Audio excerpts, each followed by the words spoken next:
sehat? Baik, sebelumnya Pak Lukman ingin tanya, kelas 4 hari ini apa kabar? Baik. Siapkah kalian untuk belajar? Siap. Mari kita belajar, dengar dengan seksama, semoga mendapat ilmu manfaat. Amin. Hari ini apa kabar? Baik. Siapkah Pak Lukman untuk belajar? Siap. Mari kita belajar dengan bersama, semoga mendapat ilmu manfaat. Amin. Baik, anak-anak sekalian, sebelumnya Pak Lukman ucapkan Assalamualaikum warahmatullahi wabarakatuh. Waalaikumsalam warahmatullahi wabarakatuh. Baik, anak-anak sekalian, alhamdulillah pada hari ini kita dapat bertemu kembali, yaitu dalam kegiatan belajar mengajar pelajaran akidah akhlak. Ya, di sini semuanya hadir? Hadir ya? Hadir semua? Alhamdulillah, berarti lengkap ya hari ini ya. Baik, anak-anak sekalian, pada kita mulai pelajarannya ya. Siap untuk mulai pelajarannya? Ya. Baik, anak-anak sekalian, pada pertemuan yang kemarin kita sudah membahas tentang rukun iman. Masih ingat pembahasan kemarin, iman kepada siapa? Iman kepada siapa yang kemarin? Iman kepada Nabi dan Rasul Allah. Ya, iman kepada Nabi dan Rasul Allah. Masih ingat pengertian Nabi itu apa? Ada yang ingat? Nabi itu apa? Yang masih ingat angkat tangan. Apa Nabi kemarin? Orang yang mendapatkan perintah dari Allah untuk dirinya sendiri. Betul. Orang yang mendapatkan perintah dari Allah untuk dirinya sendiri. Nah, sedangkan Rasul, apa kemarin Rasul? Orang yang mendapatkan perintah dari Allah untuk dirinya dan juga untuk umatnya. Nah, anak-anakku sekalian, disinilah pentingnya sebuah ilmu. Pentingnya yang namanya membaca, ya kan? Kemarin Pak Umar sudah jelaskan panjang lebar kepada kalian. Tapi ketika saya tanyakan hari ini, anak-anakku masih ada yang masih belum ingat, belum paham tentang pengertian Nabi dan Rasul. Maka itulah pentingnya yang namanya sebuah belajar. Ya, membaca itu adalah suatu keharusan. Kenapa? Karena ada yang mengatakan membaca itu adalah jendela atau pintunya untuk kita masuk ke dalam sebuah ilmu. Itulah sebabnya kenapa dulu Rasulullah ketika diangkat menjadi nabi, mendapatkan wahyu yang pertama, tahu surat apa? Surat apa? Rasulullah diangkat menjadi nabi, mendapatkan wahyu yang pertama, surat apa? Surat Al-Alaq ayat 1 sampai ayat 5. Gimana bunyinya surat Al-Alaq yang pertama? Lafal yang pertama dalam surat Al-Alaq ayat 1 bunyinya Iqra. Iqra, ya. Lafal yang awal bunyinya Iqra. Iqra artinya adalah bacalah. Ya, Rasulullah dulu juga tidak pinter, bukan orang yang cerdas dalam membaca Al-Quran.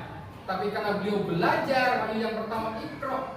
Ketika malaikat Jibril turun, ya Muhammad Iqra. Apa kata Rasulullah? Saya tidak bisa malaikat. Terus dibimbing Iqra ya Rasulullah, tidak bisa. Iqra ya Muhammad, hanya dibimbing oleh malaikat Jibril, dibimbing, diajari membaca Iqra bismi rabbikal ladzi khalaq secara pelan. Akhirnya Rasulullah fasih dalam membaca surat Al-Alaq ayat 1 sampai 5.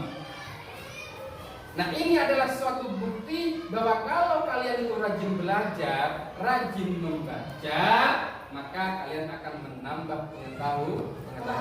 Paham ya? Jadi jangan malas untuk membaca. Paham? Paham ya?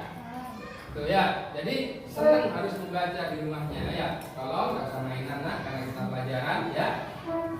Kalau ya didengarkan ketika Pak Guru Paham ya? Jadi kalian harus sering membaca. Ya.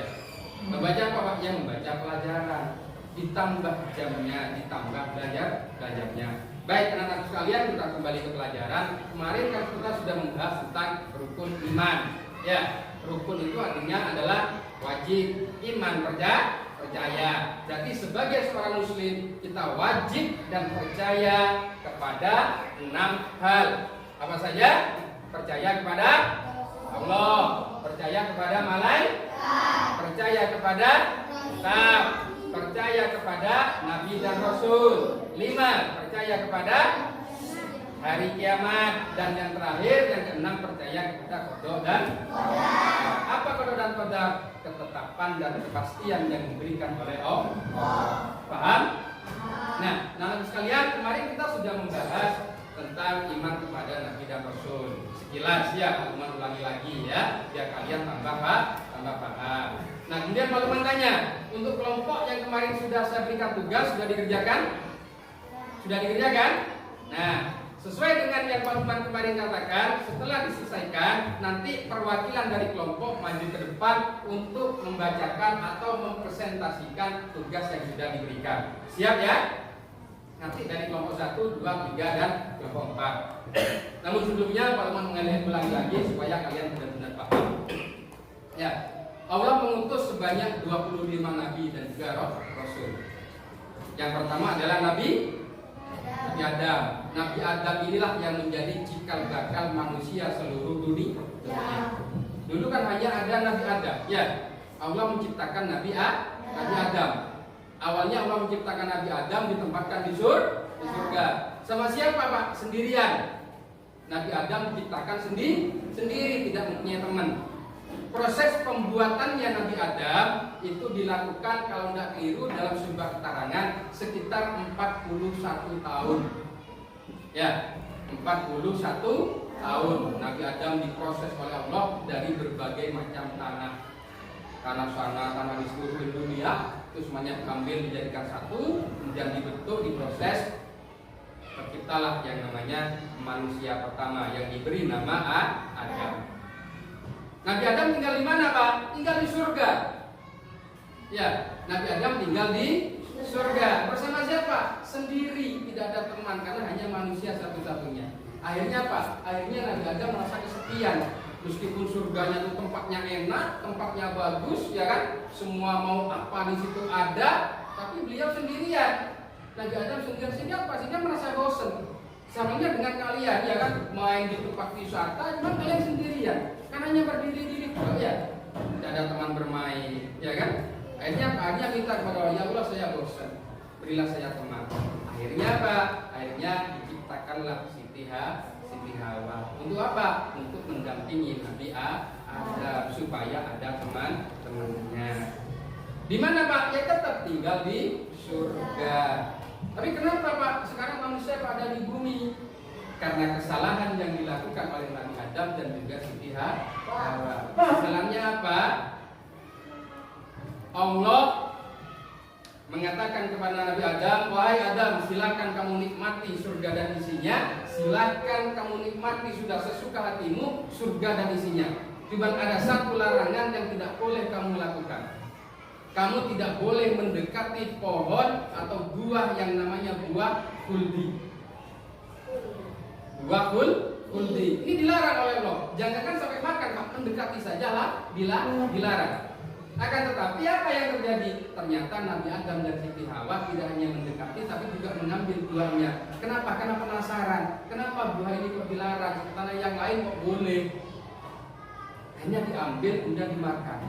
Ketika Allah tahu, Allah marah kepada Nabi Adam dan Siti Hawa. Akhirnya diturunkanlah mereka berdua di bumi. Yang pada waktu itu di bumi masih belum ada siapa-siapa. Dan diturunkannya pun itu secara terpisah, tidak dikumpulkan jadi satu, jadi secara terpisah. Jadi dua manusia tinggal di bumi yang begitu luas ini hanya berdua. Akhirnya apa? Hanya keduanya saling berjalan mencari, ya kan? Mencari antara Nabi Adam dan Siti Hawa saling mencari. Akhirnya dalam keterangan sekitar 40 tahun ditemukan, akhirnya mereka bersatu kembali. Nah dari sinilah akhirnya dari Nabi Adam dan Siti Hawa melahirkan anak. Kenapa? Karena sudah dinikahkan oleh Allah, diberi restu, kemudian membuat akhirnya menjadi sebuah keluarga. Maka sejak saat itulah akhirnya melahirkan terus sampai kita sekarang. Itu berarti bahwa manusia antara yang satu dengan yang lain adalah saling bersaudara. Kenapa Pak? Karena sumbernya satu dari Nabi Adam dan Siti Hawa. Itu Nabi yang pertama. Terus Nabi Adam, Nabi Idris. Ya. Setelah Nabi Idris ada Adam, Idris, Nuh. Nabi Nuh, setelah Nabi Nuh, Nabi Hud, terus sampai yang ke-24 Nabi Isa, dan yang terakhir Nabi kita umat Islam adalah Nabi Muhammad. Ya, paham? Ya, itulah Allah menciptakan Nabi dan Rasul. Nah, kemudian anak-anakku sekalian, Rasul, Nabi dan Rasul itu mempunyai sifat. Yang kemarin sifat itu setiap kelompok saya suruh untuk mencari penjelasan terkait dengan sifat-sifat Nabi dan Rasul. Paham ya? Sudah siap ya? Di situ ada berapa sifatnya? Sifat dan Nabi dan Rasul di situ ada 4. Yang pertama adalah sifat siddiq, yang Pak Lukman kasih tugas pada kelompok 1. Ya, setelah sifat siddiq, sifat amanah, tugas pada kelompok 2. Kemudian setelah sifat amanah, sifat tabligh, Pak Lukman kasih tugas pada kelompok 3. Yang terakhir, yang keempat, sifat fatona, yang saya kasih tugas kepada kelompok 4. Sudah dikerjakan tugasnya? Semua kelompok mengerjakan? Baik, kita mulai presentasi. Kita mulai dari kelompok 1. Silakan perwakilan dari kelompok 1 maju ke depan untuk mempresentasikan tugas yang Pak Lukman berikan. Monggo, kelompok 1.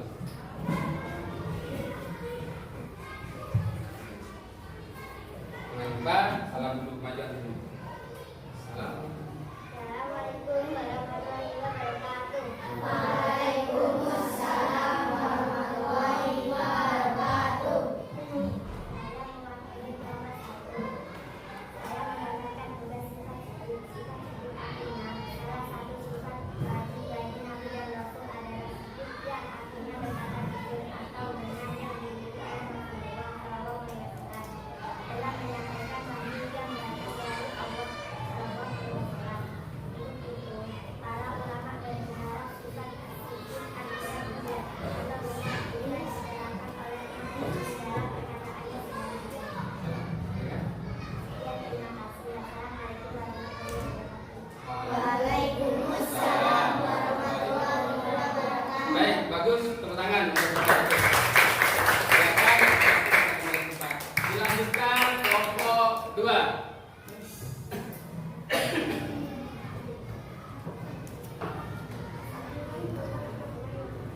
Waalaikumsalam warahmatullahi wabarakatuh.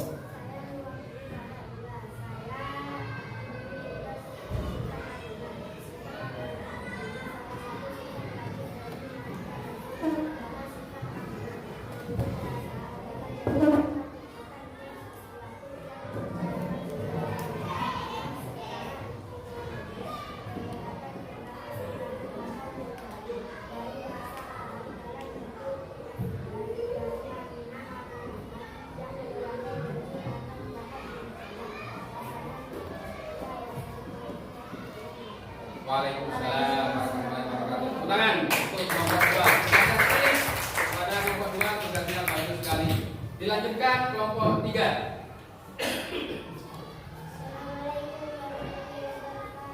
Waalaikumsalam warahmatullahi wabarakatuh.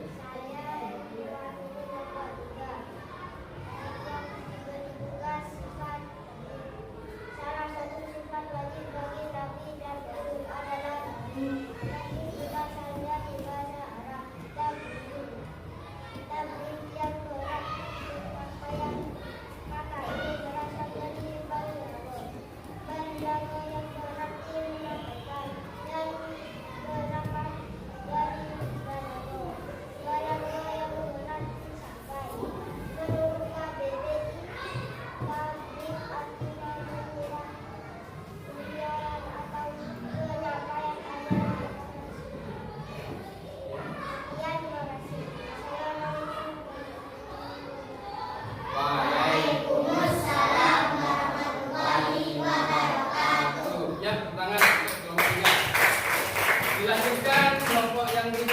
kelompok yang terakhir yaitu kelompok 4. Silakan yang mewakili untuk presentasi tugasnya. Waalaikumsalam warahmatullahi wabarakatuh.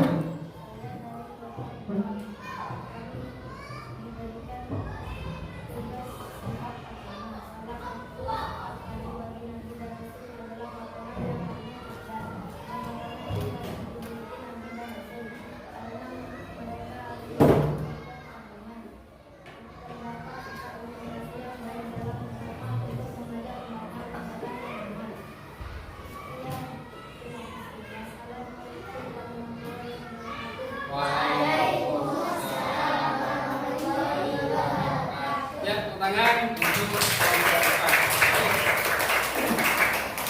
Itu ya. Jadi terima kasih anak-anak sekalian, kalian sudah melaksanakan tugas yang sudah Pak Lukman berikan.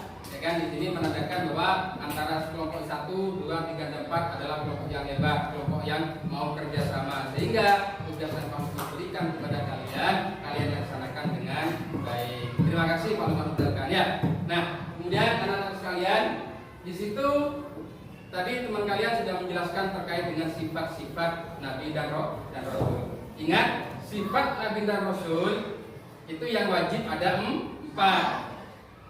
Yang pertama adalah sifat siddiq. Ya, ini wajib bagi Rasul. Jadi seorang Nabi dan Rasul harus mempunyai 4 sifat ini. Ini wajib sudah. Ya, yang pertama jujur. Seorang Nabi Rasulullah diangkat menjadi Nabi oleh Allah dan juga Rasul karena beliau mempunyai di dalam dirinya terdapat sifat siddiq. Siddiq itu artinya apa? Siddiq itu artinya adalah jujur. Ya, siddiq artinya jujur. Seorang nabi harus berkata jujur.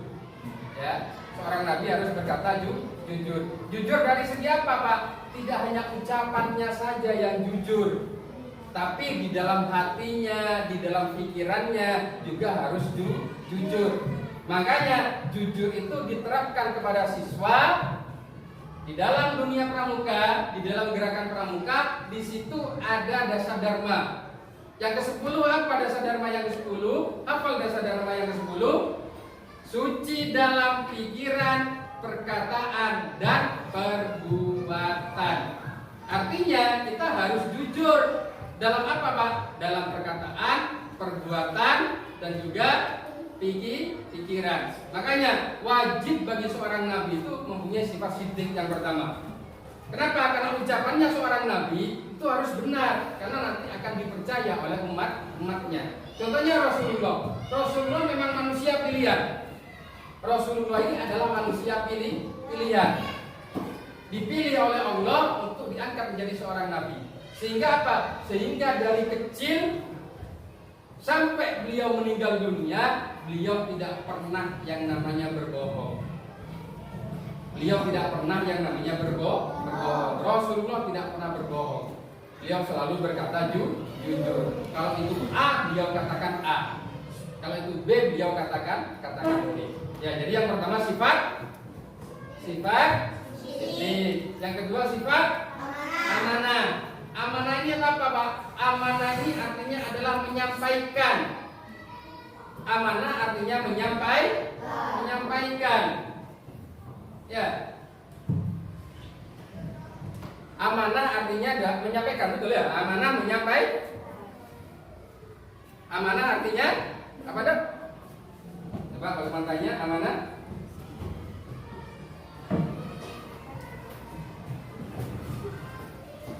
Amanah artinya apa tadi? Amanah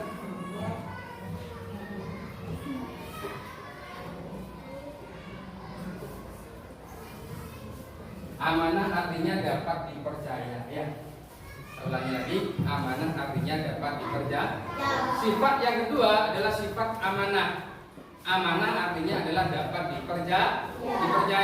Seorang nabi harus dapat dipercaya. Apanya, Pak? Ucapannya. Dan ketika orang itu diberikan amanah, maka orang itu harus bertanggung jawab. Yang berikutnya, yang ketiga adalah sifat tabligh artinya menyampaikan. Nah, kita di Pak gitu. Tabligh artinya menyampaikan.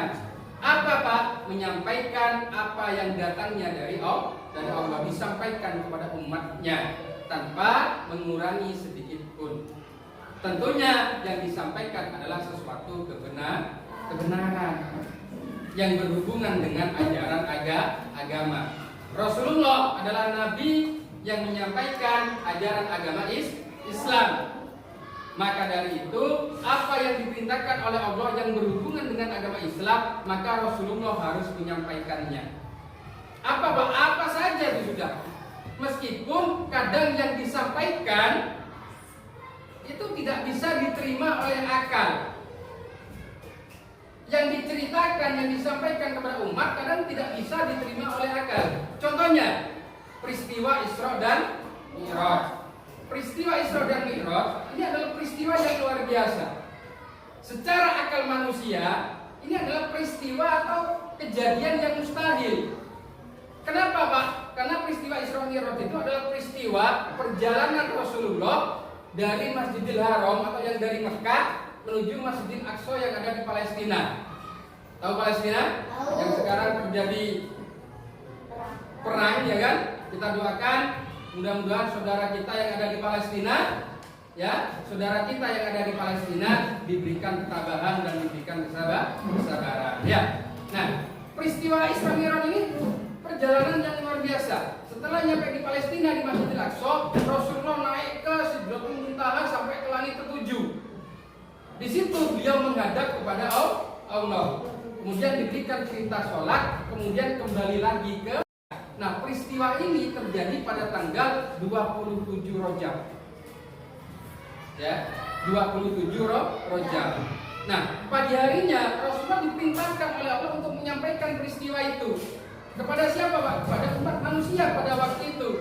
Apa yang terjadi ketika Rasulullah bercerita menyampaikan, justru Rasulullah dianggap sebagai orang gila.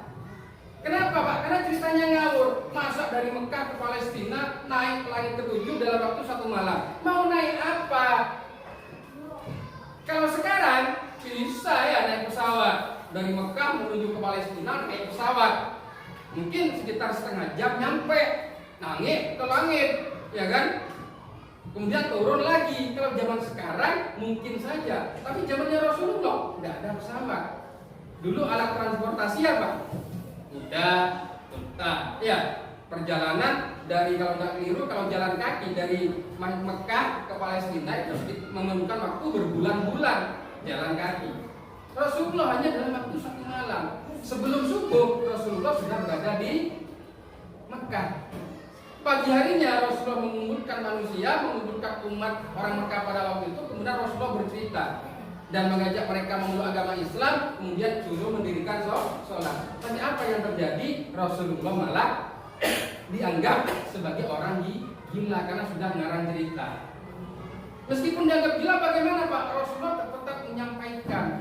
Karena sifat yang ada di dalam diri manusia, diri Rasulullah adalah sifat tabligh, menyampaikan yang berhubungan dengan agama. Paham? Yang berikutnya, yang keempat, sifat Rasulullah atau sifat Rasul yang terakhir adalah sifat fatonah, artinya adalah cerdas. Seorang nabi, seorang rasul harus mempunyai sifat yang cerdas. Kenapa Pak? Karena tujuannya kemudian cerdas dalam berbicara, cerdas dalam bertingkah laku. Karena tujuannya adalah bagaimana caranya beliau merangkul masyarakat supaya mau memeluk agama Islam. Contohnya seperti Rasulullah. Rasulullah adalah orang yang cerdas. Cerdasnya bagaimana Pak? Cara berpikirnya Rasulullah itu pintar untuk menarik perhatian orang yang tidak mau memeluk agama Islam. Caranya dengan apa? Dengan trik, ya, atau dengan cara yang luar biasa. Contohnya, ketika Rasulullah disakiti, Rasulullah tidak pernah membalas. Ini kan salah satu cara yang cerdas. Ya, setiap hari ketika Rasulullah setiap subuh, ketika Rasulullah itu jalan mau sholat di depan Ka'bah, setiap nyampe di rumah yang tingkat, Rasulullah selalu diludahi. Oleh orang tersebut diludahi. Cuh. Setiap lewat, nyampe di situ diludahi. Cuh. Itu setiap hari ya. Diludahi oleh orang tersebut. Terus bagaimana Pak? Apakah Rasulullah itu lewat jalan lain? Tidak. Ketika mau berangkat lagi tetap lewat rumah itu, diludahi lagi. Kenapa kau nak cari jalan yang lain Pak? Inilah cerdasnya Rasulullah. Ya kan? Kenapa kau tetap lewat situ Rasulullah? Apa kata Rasulullah? Supaya keinginan orang tersebut meludahi saya ini bisa tercapai. Kalau saya lewat jalan lain, orang itu kan tidak akan bisa meludahi saya. Itu kata Rasulullah. Diludahi terus setiap pagi. Sehingga suatu saat ketika nyampe rumah itu tidak ada yang meludahi. Tidak ada yang meludahi. Hingga Rasulullah kaget tuh. Mana orang ini? Kok tidak meludahi saya? Terus berangkat. Ya, keesokan harinya jalan lagi Rasulullah. Nyampe di situ tidak ada yang meludahi. Loh mana? Tidak ada lagi. Dua hari tidak ada yang meludahi. Sampai keesokan harinya, ketiga kalinya tidak ada yang meludahi lagi. Akhirnya apa? Rasulullah selesai sholat agak sedikit siang mencari datang ke tetangga yang punya rumah itu. Didatangi tanya, Pak, orang yang ada di sini kemana ya? Saya kok 3 hari tidak melihat orang itu. Apa kata Rasulullah? Oh Muhammad, orang itu sakit. Sudah beberapa hari tidak keluar rumah, ternyata orang itu sakit. Dan tidak ada saudara atau tetangganya yang menjenguk. Apa yang terlintas di dalam Rasulullah? Wah, kasihan orang tersebut. Akhirnya apa? Rasulullah membeli buah-buahan, membeli susu, beli roti, dibawalah ke orang tersebut. Ya, dijenguk orang yang sakit itu, dijenguk. Inilah cerdasnya Rasulullah. Dijenguk, akhirnya apa? Karena sudah dijenguk dan dibawakan sesuatu oleh Rasulullah, akhirnya orang tersebut malu, ya kan? Menangis di depan Rasulullah. Wahai Muhammad, hatimu begitu luar biasa. Saya sering menyakiti kamu, sering meludahi kamu, tapi ketika saya sakit, justru kamulah orang pertama yang menjenguk saya. Saudara-saudara saya tidak ada yang menjenguk Muhammad, tapi engkau orang yang pertama kali menjenguk saya. Padahal kamu setiap hari saya sakiti, tapi engkau malah menjenguk saya hari ini. Akhirnya apa yang dilakukan oleh orang tersebut? Ya Muhammad, saksikanlah saat ini saya bersaksi. Kemudian orang tersebut bersahadat dan menyatakan memeluk agama Islam. Berarti kan Rasulullah cerdas, ya? Berarti cerdas. Nah, ini adalah salah satu sifat yang harus kita miliki juga, ya.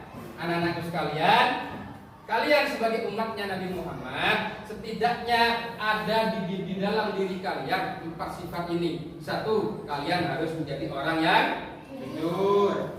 Ya. Yang kedua, kalian menjadi orang yang amanah itu apa? Contohnya itu tadi, ketika Pak Lukman ngasih tugas kepada kalian, kalian laksanakan, berarti kalian bertanggung jawab. Ya. Yang ketiga, kalian harus memiliki sifat tabligh. Apa Pak? Menyampaikan sesuatu kebenaran. Paham ya? Yang terakhir adalah sifat patona. Paham? Baik anak-anak sekalian, mungkin itu yang dapat Pak Lukman sampaikan hari ini. Mudah-mudahan ilmu yang kita pelajari hari ini mendapatkan ilmu yang menjadi ilmu yang bermanfaat. Pesan Pak Lukman untuk kalian, 1, rajin belajar. Ya. Sifat-sifat tadi, sifat jujur, sifat siddiq, sifat amanah, sifat tabligh dan sifat patona, tolong juga harus ada di dalam diri kita. Paham ya? Paham? Ya, mungkin itu sekali lagi rajin belajar dan mudah-mudahan kalian menjadi anak yang sukses. Amin. Dan juga menjadi anak yang berguna bagi nusa bangsa, terutama bagi agama Islam. Baik anak-anak sekalian, sebelum kita akhiri, marilah kita berdoa dengan membaca Alhamdulillah bersama-sama. Alhamdulillahirabbil alamin. Baik, kurang lebihnya mohon maaf. Assalamualaikum warahmatullahi wabarakatuh. Waalaikumsalam warahmatullahi wabarakatuh. Baik, ini ganti pelajaran, jangan kemana-mana. Ya.